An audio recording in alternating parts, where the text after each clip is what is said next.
Comment est-ce qu'un entraîneur peut travailler sans son assistant ou sans ses assistants de façon sereine? Si nous sommes revenus à la sérénité, il aurait été correct de lui donner toutes les armes pour qu'il travaille.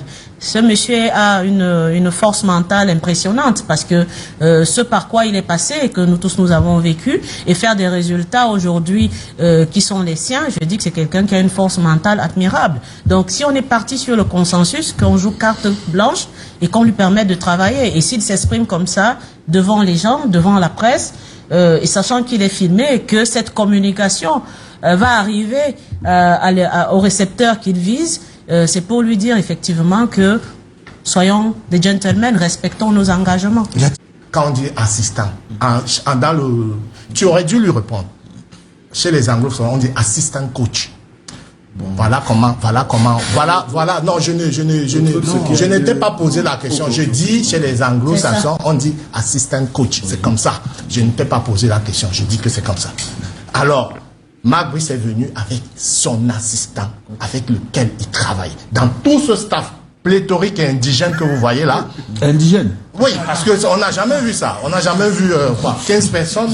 Qu'est-ce qu'ils font là? Ils font le nord. 18 personnes. Ils font le nord. Ils ne servent à rien. En réalité, celui dont Marc Brice a besoin sur le banc de touche pour réajuster les statistiques, pour préparer ses remplacements, c'est celui avec lequel il a une relation fusionnelle. Il s'appelle Mununga. Donc si vous privez, si vous l'enlevez sur le banc qui par ailleurs est un entraîneur, hein? Oui, qui par ailleurs est un entraîneur qui aussi lui a fait ses classes. Alors, quand j'entends des incongruités du genre un assistant secrétaire, je croyais qu'on laissait ça dans les réseaux sociaux et qu'on était plus sérieux ici. Vous avez signé un entraîneur, laissez-le travailler. Et en plus, cet entraîneur vous ramène des résultats probants. Pratiquement, historiquement, c'est le meilleur parcours du début d'un an. Je ne le juge pas dessus, hein, parce qu'il s'agit encore de matchs, voilà. On le jugera quand il gagnera peut-être une carte. Au moins, ne savonnez pas la planche à cet entraîneur. D'où ma question. Mais qui a intérêt à ce que Marc Brice se plante? Qui a intérêt à ce que Marc Brice perde? Moi, j'ai l'impression qu'au Cameroun, ce n'est même pas une impression, c'est un fait. Il y a des gens qui estiment que tant que Samuel Eto'o ne rentre pas dans les vestiaires, brimer, gronder les joueurs, se présenter comme le paragon de sa présidence jupitérienne, suffocante, messianique, tant qu'il ne le fait pas, personne, il y a des gens qui ne trouveront pas de... Ici, on est dans une configuration où le Cameroun gagne, ce n'est pas intéressant. Ce que l'on veut, c'est que Eto'o gagne. Mais Eto'o ne joue plus au foot. Il n'est qu'un facilitateur et on peut s'en passer. Je suis désolé, il n'est pas providentiel. Sortons du providentialisme dans ce pays. On nous l'a imposé en politique avec un président 42 ans. On nous l'impose dans des sociétés, dans des partis politiques, des gens qui ne veulent jamais un parti, même quand ils échouent, lamentablement. Mais on a là un président depuis 3 ans qui nous présente un bilan catastrophique. On n'a jamais vu ça. On n'a jamais vu ça. Les Lions ont joué sans équipementier. Ça remonte à quand, la dernière fois? Et en 4 ans, en 3 ans, on va voir 3 équipementiers. Et la Doise, combien ces équipements ont rentré? Personne ne vous le dit. Vous posez la question, on vous insulte. Mais quelle société on veut construire comme ça là? Ils gèrent les deniers publics. Ils doivent rendre compte. Ils doivent rendre compte. Et quand ça ne va pas et qu'on décide de le mettre à l'écart, je ne sais pas pourquoi on veut absolument qu'il revienne dans le vestiaire. Les joueurs n'en veulent pas. Je le dis, l'autorité, ils n'en veulent pas. Donc ce n'est pas la peine de continuer à savonner la planche à Marc Brice. Marc Brice en ira, si c'est avec cette même équipe, ce même effectif, et on ne mettra pas le pied dans le vestiaire. Et il n'est pas providentiel. On peut le nommer ailleurs, il peut faire autre chose. Si ça ne marche pas à l'Africa Foot, ce n'est pas une fatalité. Pourquoi vouloir à tout prix l'imposer? Parce que c'est ça qui est la question. L'Africa Foot s'évertue aujourd'hui à faire que les Lions perdent. Je le dis, je l'assume. Et on ne peut pas continuer comme ça. Une fédération est là pour protéger son sélectionneur, pour protéger ses joueurs, pas pour les livrer à la vindicte populaire. Qui a donc dégainé en premier? En fait, Bouba, ce qu'on a vécu, c'était une paix de façade. Voilà. Et ce que je dis, je suis aussi dur avec l'Africa Foot, mais vous savez ce que je pense du ministre Moïse Kombi. C'est un dirigeant parmi les plus lamentables qu'on ait eu à la tête du ministère des Sports. Vous avez vu aux Jeux Olympiques, on avait une délégation d'athlètes inférieure aux accompagnateurs. Et on est rentré la queue entre les jambes.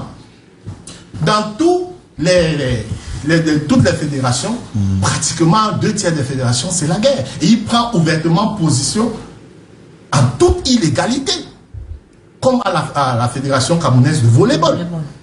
Ouais. C'est un dirigeant calamiteux qui ne ramène rien. Mais moi, la question que je me pose, pourquoi les Camerounais croient qu'ils sont obligés de faire avec des gens qui ne foutent rien? On n'a aucune fatalité à subir Mouelle et Eto, je le dis. Tout comme on n'a aucune fatalité à subir Biya. Monsieur Paul Biya. Excusez-moi.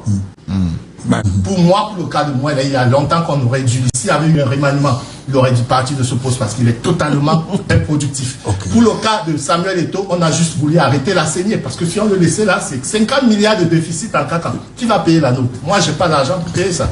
Bonjour les enfants, c'est papa.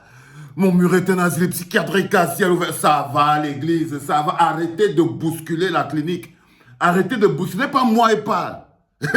C'est pas moi qui parle. Arrêtez de bousculer. Si on vous voit, ils transpirent, ils mettent la boue partout, ils salissent les murs. Arrêtez de salir les murs de la clinique, les gars. On vous lit là, vous arrêtez d'ouvrir vos bouches là, en bas de la clinique là. Ça ne sent pas bon, dis donc.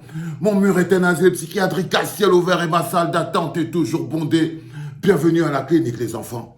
Il a dit quelque chose d'extraordinaire, mon frère Yondi. Yondi 4, Yondi comme 4. On n'est pas obligé de subir dans ce pays ni Samuel Eto'o, ni moi le Kombi, encore moins Pomba. Nous sommes un pays magnifique. Nous sommes un pays magnifique. Dès que des personnes vous empêchent de voir votre pays plus grand que leur petite personne, ces personnes deviennent dangereuses pour vous. Lorsque des personnes prennent des places dans vos esprits, beaucoup plus de places que votre pays, quand des personnes exigent de vous beaucoup plus que vous ne devez donner à votre pays, alors ces personnes-là sont des personnes qui ne sont pas bien pour votre pays. C'est aussi simple que ça. Mais lorsque vous voyez qu'un peuple est assujetti à des personnes, au lieu d'être assujetti au pays, vous ne devez pas aller chercher les raisons du sous-développement ailleurs, les raisons de la haine, de la division ailleurs. C'est parce que les hommes, le peuple est assujetti à des personnes. Parce qu'il y a des personnes qui se sont installées comme dans les têtes du peuple comme étant plus grandes que le pays. C'est-à-dire qu'on demande aux gens, mais les lions indomptables gagnent. C'est presque un non-événement. Pourquoi?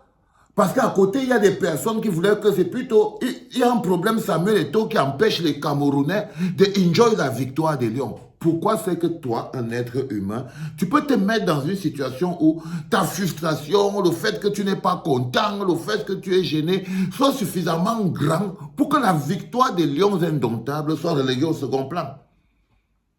C'est parce que tu te crois plus grand que le pays. Parce que tu es, dans la tête de beaucoup de personnes, beaucoup plus grand que le pays. Les enfants, il faut remettre le pays au cœur de nos préoccupations. Nous sommes plus de 30 millions de Camerounais. On peut vivre sans Samuel Eto'o, sans Mouelle et Kombi, ou même sans Pomba. On a même déjà vécu avec eux. La vie n'est pas belle. On connaît la vie sous Samuel Eto'o. On connaît la vie sous Pomba, on connaît la vie sous Mouelle et Kombi. On peut vivre sans eux, parce que même la vie sous eux n'était pas si magnifique que ça. Elle n'était pas si belle que ça, les enfants.